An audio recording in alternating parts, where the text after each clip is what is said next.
Okay, I think that we are ready to begin. First, want to just start by thanking you, Brooke, for your time today. We're really excited to speak with you. Both Liana and I, have been chatting, and we're just really excited to hear your insights on everything regarding your experiences, your advice, and it really is so valuable to hear your input on these topics. So, with that, Liana, you'll kick off the questions. But Brooke, would you like to give just a quick introduction before we jump right in? Sure thing, and thank you both for having me. It's a real pleasure to be here with you today. So my name is Brooke Boyke. I'm a managing director and partner at Boston Consulting Group, and I work out of our Washington, D.C. office, and I lead our federal account. All right, great. Thank you so much for the introduction. I guess we can just dive right into some questions. So I'm sure a lot of us are very curious, what was your path to your role that you're currently in? And, what are some of the challenges that you might have faced along the way? Absolutely. So in terms of my path to my current role, I actually started out at Georgetown. I was teaching, and I was in the Center for Language Education and Development, and I loved the job. But with teaching, after you do it for a few years, you can always grow and learn and develop through different types of content. But it's unless you're going to be an administrator, you can't really advance in role. You're just doing different types of teaching. And after a few years, I just felt like I was ready for a different challenge, a different role. And a friend coached me and said, well, Brooke, what do you like about your current job? And I said, well, I love people. I love helping people. I love problem solving. And, I really love having new and interesting things to think about at a frequent basis. And this friend was more familiar with the business world than I was at that point. And they said, well, I think you just described being a consultant. So why don't you go be a consultant? And I said, well, okay, I don't know what this crazy thing you're calling consulting is, but okay. I tried to just go be a consultant from my current role and soon figured out that consulting firms didn't know what to do with me. So I literally picked up and left the ICC and walked over to Hariri and sat down and went to business school. Had a fantastic experience. I learned so much. I was a liberal arts person. I don't think I'd opened Excel like 3 times before I started business school. So there was a very steep learning curve for me. But I had a fantastic experience, really confirmed for me that I wanted to be in consulting, and also helped me narrow down on where exactly I wanted to be. And I narrowed in pretty quickly on Boston Consulting Group. And a lot of it came back to that first thing that I mentioned that I liked about my job is I really love people. And I love being around people. And I wanted to be around people, particularly when you're working the kind of hours you do in consulting, around people who I connected with and I enjoyed. And I just felt like everyone I met was, really smart, had interesting things to say. They weren't just about their work, like they had interesting things in their lives, and they were just upstanding, ethical humans. And that was very important to me. So I luckily ended up there, and the rest is history. I've been at BCG, I think, going on 12 years. And I started out only doing consumer work, commercial, most of it consumer, in a couple of different areas. And I did every type of work there is. I did strategy, I did technology, I did operations, I did people work. And that's the joy of a firm like BCG, is you can do everything. And then about 6 years into it, we started building a federal practice, and I decided to go back to my roots because my first job out of college I was a Peace Corps volunteer.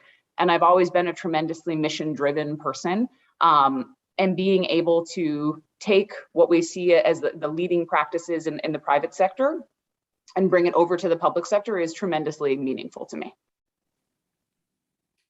That's amazing. I can also personally relate to that Excel learning curve you mentioned, Brooke. That's quite a time we're having in business school here. But although now there's more. Now there's like Alteryx and all. My consultants do things that I'm like, I don't even know it. We never did. I can only hope I get to that level. But awesome. So, you've had such a fantastic career path. Obviously, I've been able to touch so many parts of the business at BCG and have had such a really successful career there. We'd love to hear a little more about at BCG and in your professional life in general. So feel free to branch beyond that as well. Manners that you believe are the most productive for supporting women in these business settings. So whether that's through formal resource groups or through mentorship opportunities, or even how you've, found it most successful to advocate for yourself in these business settings. Any advice you have on that would be great. Yeah, very much so. I mean, I will say both the formal and the informal are important. And of the two, the informal is the more important. And I think the informal, I think, takes two major forms: culture and personal connections. And on the culture front, what I think it boils down to is you need to have a culture where a person is willing to raise their hand and say, I need help right now. And in order for that culture to exist, when someone raises their hand and asks for help, you need to give it to them. And people will not ask twice if they don't get it the first time. And that's always important. It's always important for everyone. A lot of the things I'm going to talk about, I know we're going to talk a lot about women in business, but a lot of these things are just general good management for everyone, right? And so it's important for everyone at every life stage for that to happen. I think it's in particular important for women who tend to advocate for themselves less in general. I'm also going to make a lot of broad strokes comments here, which aren't always true, right? But in general, I think women advocate for themselves less. So it's a lot harder for them to speak up and ask for help. There's multiple times I was brave enough. I went to the head of our office and I sat down and I asked for something that I thought was audacious. Like, I need to be 80%. This was before we had a regular 80% model, which we now do. It's not a big deal at all, but this was before. I need to do non-client work for 6 months. I raised my hand and asked for things. And every single time the answer was, okay, Brooke, we'll make that work. And I never asked if I didn't need it. I was very thoughtful, but when I asked, I got it. So I think that culture of letting people speak up and then helping them when they do is truly important. And then personal connections. I had multiple people throughout my career and still have them in my career who I called them my heavy. Like, when do I call in my heavy? And there were people who would do things that I felt like I couldn't do in terms of advocating for myself. Like I would get staffed on a case that really wasn't the right fit. And they would call someone and say, is that a good idea? Why are you putting her on that? Right? In a way that I couldn't. So I tell people now, I say, do you need me to be the person who yells at people for you? Because I'll do that. Like I try to pay it forward and be that person who advocates through the personal connections. I think if you can only have one of the two, have the informal. That's really the most important. Formal programs are also very useful and also are important if for no other reason signaling value, but they have to actually have uptake and impact. Otherwise, they're window dressing, right? And so we have two programs, Women at BCG and Families at BCG, that I'll touch on briefly. Women at BCG looks at the variety of reasons that women may have challenges in the workforce and advocating for women. So we do things like learning and development. What are the types of reasons that women may excel in one thing or not excel in another thing? Something that comes up frequently in these discussions is communications. Women frequently get the feedback, she needs to speak up more. She needs to take up more room. She needs to be a bigger presence, right? And part of it is teaching women to have the confidence to do that. And the other part of it is teaching their male managers that it's not entirely incumbent on them, that the male manager or the female manager needs to make the space for them and can't be talking over them the whole time, right? And so it's about women, but it's not in the corner, women only talking to themselves. We also similarly look at, strengths-based feedback and growth. How can we help women who tend to be, in general, a little more self-critical than men? How can we help them to grow based on their strengths rather than feeling like they always have to be compensating for something? How do we deal with unconscious bias in the workplace and how women might be perceived in a certain way that a man might not be perceived, particularly when she's advocating for herself or having a strong opinion? So we look at all of that. We work very closely with our career development councils who facilitate the evaluation and promotion decisions on all of this. The second one is one that I helped to found in our DC office, which is Families at BCG. And I founded it actually with two men who were my same level. I was a principal when I did this. And what I had seen was that there was a lot of support for working mothers within Women at BCG. But it was all women in the corner talking about the challenges we were having. And when I looked at my male colleagues, a lot of them, particularly new parents, new fathers, were leaving the firm And when you talk to them, the official answer of why they were leaving was, I've always wanted to own a P&L. I really want to grow my own business. I really want, but when you got them alone with a beer, they said, well, yes, all that's true. And I want to see my kid more. And my wife is mad at me all the time. And right.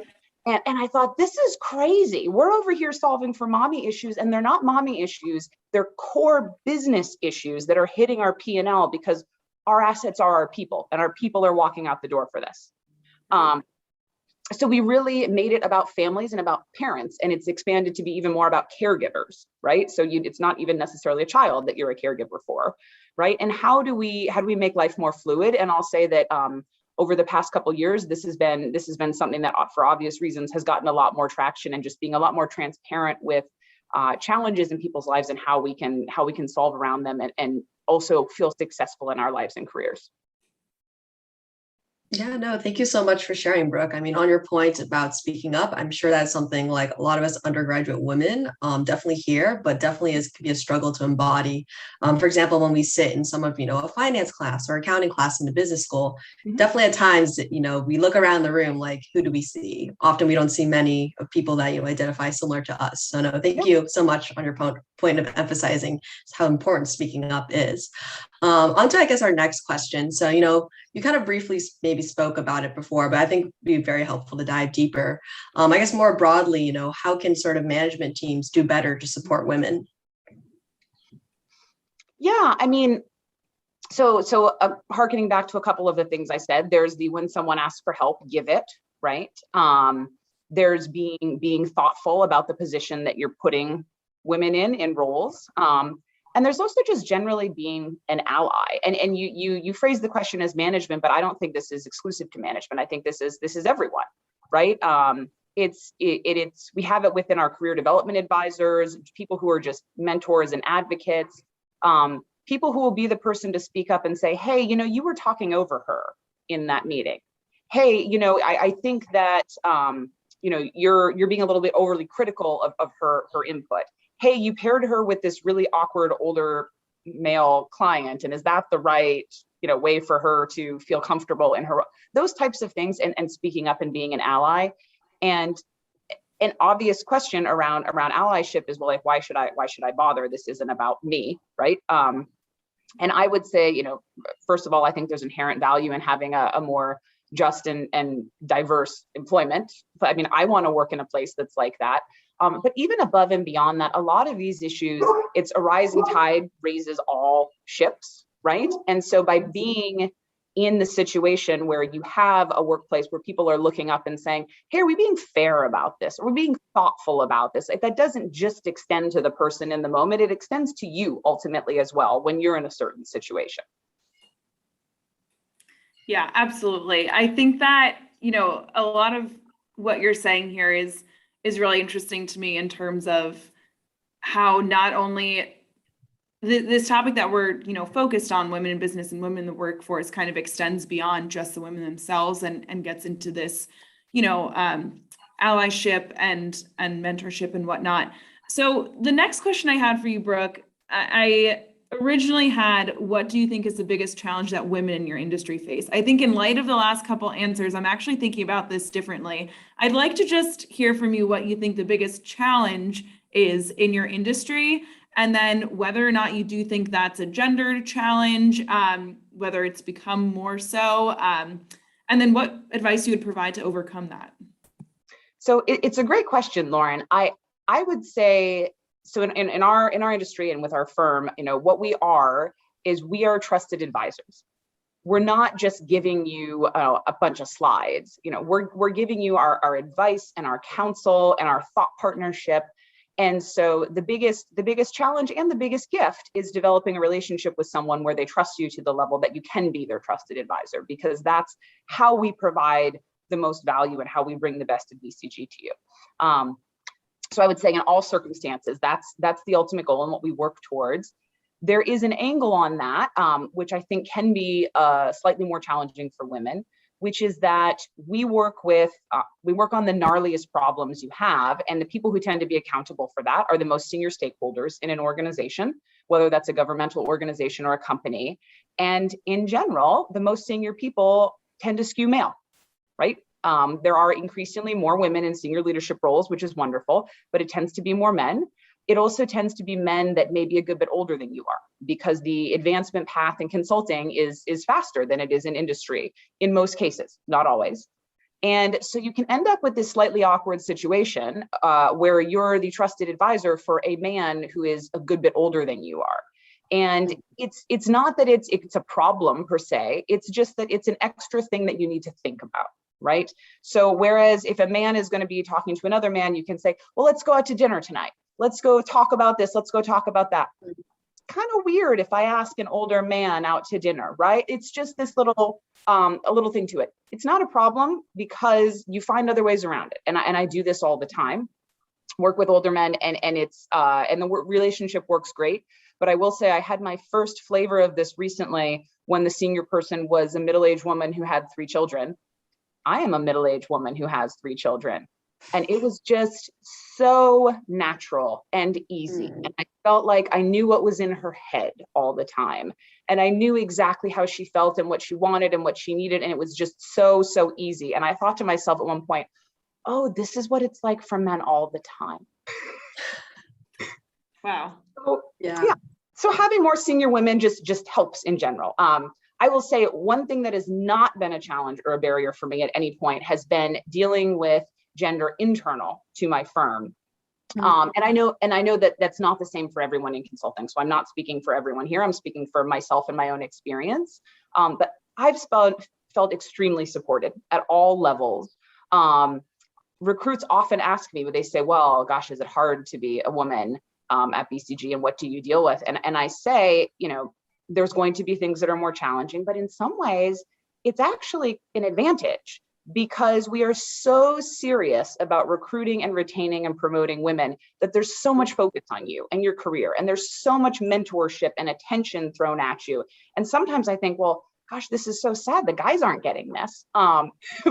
And so it can be wonderful. At the same time that there are a certain set of challenges that you're also dealing with. I'm not trying to paint an overly rosy picture. But that segment of one that we do, I feel super lucky and privileged to have benefited from. And it's such a great example hearing this, Brooke, of how it is a bit institutionalized, right? Because there aren't too many women in more senior positions that we can look forward to having that, I understand what's in your head relationship with. But I think that's also what's so exciting for someone in Liana's position or my position right now, being able to speak with you, because, maybe this is extra optimistic, but I truly do think that the more, women in your position and women having these conversations is so important. And hopefully we get to that spot where that's not as rare of a conversation to be happening. Totally. No, certainly, for sure. And I'm sure a lot of, women in my position as undergrads about to kind of start their careers in business would love to know some piece of advice that you might have for us. So I thought a lot about this, guys, because this is really hard to like hit like in one pithy statement. There's so many things, right? So I think the advice that some people will give is do what you want and the money will come. And I don't think in general that is true. I mean, our economy rewards certain things in certain ways, right? So I do think that there's a practical lens to be applied to it. And I put that out because that's not what I'm saying. Within that, I would say, do a similar exercise to what my friend helped me do years ago and say, like, what are the functional things that you really love? Like, what activates you? What gets you up in the morning? What makes you not what makes you happy as in your job is going to be like going to yoga every day, because it's still a job and it's still work, right? But like what activates you, and think about that. I see a lot of people trying to fit careers that are like square peg, round hole, and it's just not who they are. And you really need to think about the both of them. And one of the primary reason that I think I've been successful is I really love what I do. And it's hard. I mean, it's some days are really hard and it's exhausting and I have hard challenges, but I love the people I'm with. I love solving people's problems. I get so much gratification out of that. And at the end of the day, that makes it all worth it. So I would take that lens to it of like, what activates you, what gets you up in the morning, and then also layer on, the realities that are out there in the workplace.